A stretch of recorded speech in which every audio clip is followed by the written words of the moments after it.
أشهد أن لا إله إلا الله أشهد أن محمدا رسول الله. Dieu, la patrie et le roi. Cette devise, plus de 80% des électeurs marocains viennent de la choisir, en même temps qu'ils approuvaient la première constitution écrite d'un pays dont les frontières actuelles existent pourtant depuis la fin du XIIIe siècle. Leur roi, Sa Majesté Hassan II, règne sur le Maroc depuis mars 1961, depuis le jour où son père Mohamed V mourut brusquement.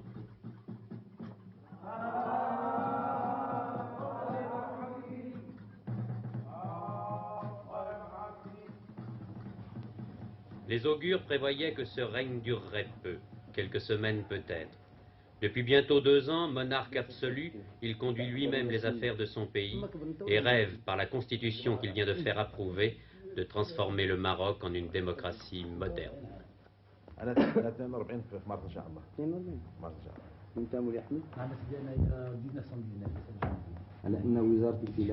Quelques ministres peuvent l'abandonner périodiquement. 3 de ceux-ci, encore présents il y a 8 jours dans son conseil, ont démissionné depuis.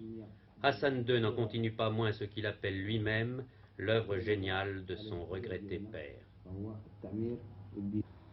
Majesté, depuis que l'équipe de 5 colonnes à la une visite le Maroc, elle a remarqué beaucoup de réalisations, mais je voudrais savoir quelle est celle dont vous êtes le plus fier depuis l'indépendance de votre pays. La réalisation dont le Maroc peut s'enorgueillir, c'est d'être resté un État durant cette période difficile de prépuberté que connaissent tous les États nouvellement indépendants et qui ont à affronter plusieurs problèmes à la fois. En 6 ans, le Maroc n'a pas connu de famine, malgré des années dures. Il a continué à payer ses fonctionnaires tous les mois. Il a continué à appliquer son programme d'équipement. Il a continué à financer lui-même son budget de fonctionnement. Certes, les problèmes s'accumulent de plus en plus pour le Maroc. Il y a toutes les 2 minutes un Marocain qui naît. 720 Marocains par jour, 300 000 par an. Tous les ans, il faut trouver 90 000 emplois nouveaux et scolariser à peu près 300 000 élèves. On peut dire que les saines méthodes et les saines disciplines que nous avons acquises dans nos écoles et sur les bancs des facultés françaises ont donné leurs fruits et continuent de montrer que si la lenteur administrative représente un certain poids pour des pays qui veulent aller vite, il y a quand même une garantie et une sûreté. Dans l'économie marocaine, l'agriculture joue un rôle fondamental. Des colons, français surtout, ont mis en valeur d'immenses domaines. Celui-ci compte 2500 hectares d'un seul tenant. Rien n'a jamais interrompu le travail de ces propriétaires privilégiés. Plus que jamais, ils se sont organisés pour ne dépendre de personne. Ateliers, dépanneuses contribuent à leur autonomie complète. Au gouverneur de Beni Mellal, région exclusivement agricole, nous avons demandé si 7 ans après l'indépendance, on pouvait dire que l'agriculture était souvent encore aux mains des Français. Et cela ne cause aucun problème.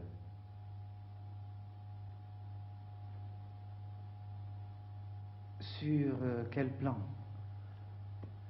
Il n'y a pas eu de réforme agraire au Maroc, de nationalisation des terres, de modification au régime de la propriété. Le régime de la propriété n'a pas subi de modification. Pour le moment, il n'y a pas encore de réforme agraire. Pourtant, la majorité des fellahs disposent de parcelles de terre si réduites et de moyens si misérables que la réforme agraire s'imposera un jour ou l'autre. Une réforme originale, dit-on, qui ne morcellera pas les grands domaines et qui n'obligera pas les propriétaires actuels à quitter le Maroc. Pour l'industrie, c'est différent. Le Maroc, son plan d'équipement le montre, désire que capitaux et techniciens étrangers viennent procurer du travail à ses nombreux chômeurs et réduire ses importations de biens d'équipement. Cependant, les exportations du Maroc, elles, ne cessent d'augmenter. Les ressources minières, phosphates principalement, constituent une richesse dont l'État bénéficie d'abord, puisque Lyautey avait voulu que ces découvertes soient la seule propriété du royaume. La production a doublé depuis l'indépendance. Les cadres marocains et français de l'office chérifien des phosphates sont particulièrement fiers de ces résultats. Et dans ce total de cadres, combien y a-t-il de Marocains? Dans ce total de cadres, il faut compter 67% de Marocains, c'est-à-dire le 2/3. Et au moment de l'indépendance, il y en avait combien? Au moment de l'indépendance, il y en avait très peu. Et moi, je me rappelle, quand j'ai commencé à travailler ici en 1956, je me rappelle qu'il n'y avait pas du tout d'ingénieurs marocains et il y avait comme cadre 4 ou 5 sur un total déjà de 1300. Vous, monsieur, vous êtes depuis combien de temps ici? Je suis depuis 3 ans à l'office. Peu de temps alors après votre sortie de l'école. Oh, je suis venu ici 2 mois après ma sortie de l'école. Pourquoi avez-vous choisi le Maroc? Le Maroc, c'est un pays dans lequel j'y suis né, c'est un pays que j'aime beaucoup. Et puis... Ah, vous êtes né au Maroc? Ah, je suis né au Maroc, oui. Et vous avez voulu revenir ici oui, comme oui. ingénieur? Comme ingénieur. En tant qu'ingénieur des mines, vous ne pensiez pas qu'il puisse y avoir en France ou ailleurs de mines plus intéressantes pour vous d'un point de vue technique ou... Je pense que l'OCP donne à ces jeunes ingénieurs des responsabilités et un travail que peu d'autres entreprises peuvent leur donner. La tendance est évidemment à la formation de cadres marocains supérieurs et intermédiaires, donc au remplacement normal sans doute des étrangers par des Marocains. Vous pensez finir ici votre carrière ou devoir partir un jour, ou peut-être même être obligé de partir parce qu'un Marocain vous remplacera? Je pense que je peux terminer ma carrière ici, qu'il y aurait toujours de la place pour des gens qui veulent travailler. Au fond de la mine, où il semble creuser les souterrains d'un gigantesque château de sable, les ouvriers sont du même avis. On travaille tranquillement, on travaille comme des camarades au travail. Et ici, vous avez des ouvriers français avec vous? On a des ouvriers français. Et comment ça se passe avec eux? Tout ça marche avec eux. Ça marche bien? On marche dans le travail comme il faut. Et après, s'ils sont du travail, chacun fait ce qu'il veut, quoi. Sa Majesté Hassan II a une politique aujourd'hui de coopération avec la France importante, etc. Est-ce que vous pensez, vous, que c'est une bonne chose? Notre sultan, c'est un bon type qui aide leur peuple, quoi. Vous avez des enfants? Oui, j'ai des enfants, monsieur. Ils vont à l'école? Ils vont à l'école. Maintenant, ils partent à l'école coranique. À l'école Ils coranique? n'ont pas encore 7 ans pour partir à l'école européenne, français, quoi. Quand ils iront à l'école, vous leur ferez apprendre le français? Oui, ça, sûrement. Et pourquoi? Parce qu'il le faut, quoi. Il le faut pourquoi? Il le faut. Pour instruire, quoi.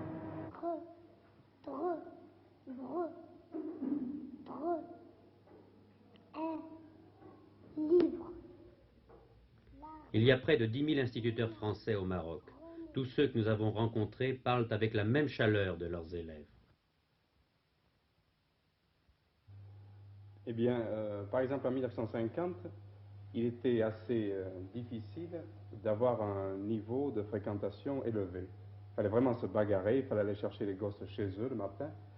Et en 1953, lorsque nous avons présenté pour la première fois des gosses au certificat d'études, ces gosses, ces 7 gosses qui ont été reçus au certificat d'études, certains ont continué, mais parmi ces 7, il y en a 3 qui ont eu des places assez intéressantes. C'est-à-dire ils ont pu rentrer soit dans la gendarmerie, soit dans la police, soit dans les PTT. Et alors les autres gosses du Douar qui boudaient l'école, les parents aussi boudaient un peu l'école, se sont aperçus que cette école apportait quand même quelque chose. Est-ce que les élèves aiment vraiment leur travail? Ah oui, mais je crois qu'il y a tout d'abord de la part du gosse une véritable adoration pour le maître. Tout ce que le maître dit, si nous disons en classe il faut s'appliquer, il faut présenter le travail comme ça, vraiment les gosses suivent les conseils. Voilà, je crois qu'au Maroc on n'a pas à parler de discipline. Il n'y a pas à faire de discipline. Jamais on a, en 13 ans, moi je ne me souviens pas avoir puni un gosse.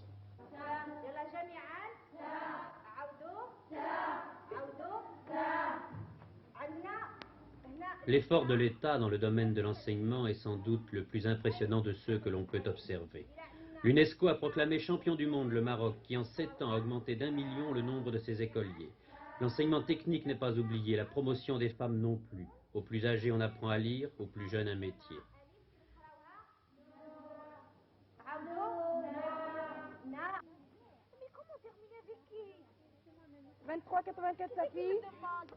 La tradition n'est pas forcément rejetée. J'écoute Paris. Mais derrière les voiles ne se cachent plus toujours des femmes ou des jeunes filles analphabètes et retranchées du monde extérieur.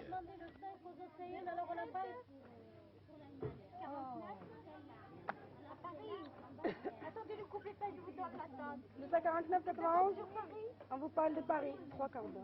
Bon, il y a 3 quarts. Allô, La radio 94. La plupart des jeunes Marocaines veulent vivre comme les autres femmes. Écoutez Sophie.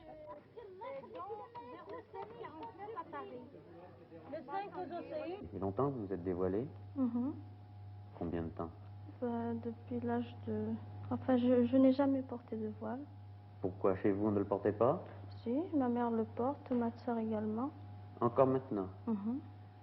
En dehors de votre travail, vous vous intéressez à quoi? À la mode?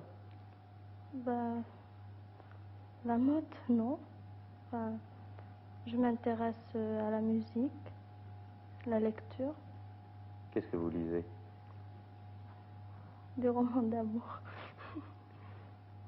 Dans combien de temps croyez-vous qu'au Maroc, on verra uniquement des jeunes filles comme vous?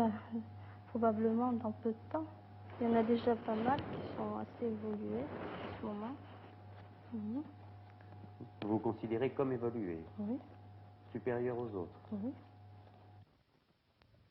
Ici s'élevait Agadir.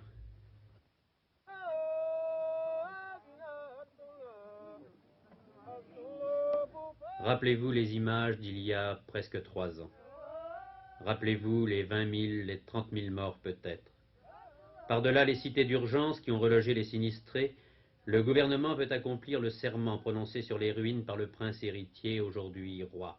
Agadir sera reconstruite.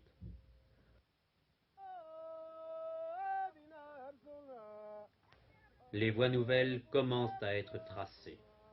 Cependant, est-ce un effet du malheur? C'est à Agadir que la constitution du roi a rencontré le plus mauvais accueil. Près de la moitié des électeurs se sont abstenus. L'opposition, le Maroc est le seul pays d'Afrique à ne pas connaître le parti unique, l'opposition y a remporté là son seul véritable succès.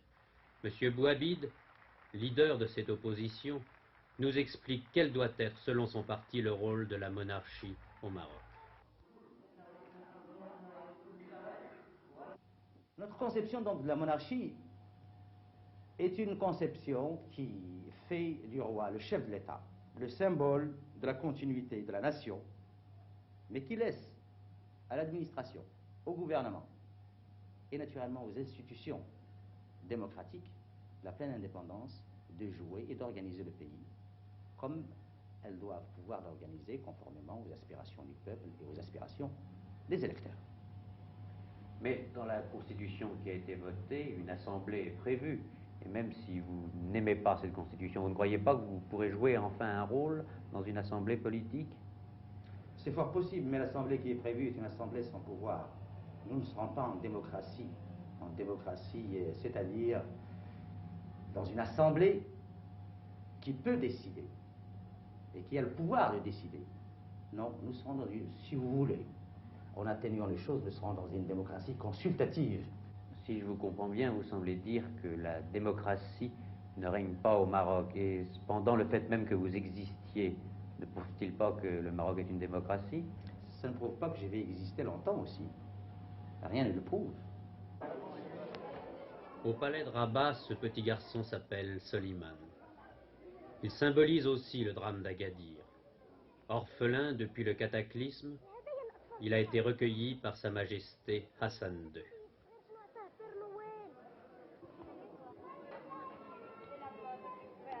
En son honneur et en celui des enfants européens ou marocains du personnel du palais, le roi et sa jeune sœur, la Lahamina, trouvent très naturel que Noël soit célébré.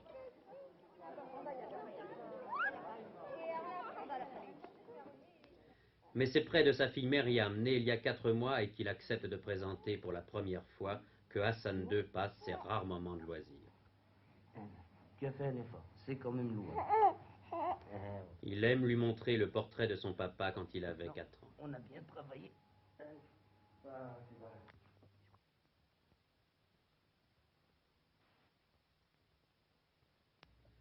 À 33 ans, Hassan II est l'un des plus jeunes chefs d'État du monde.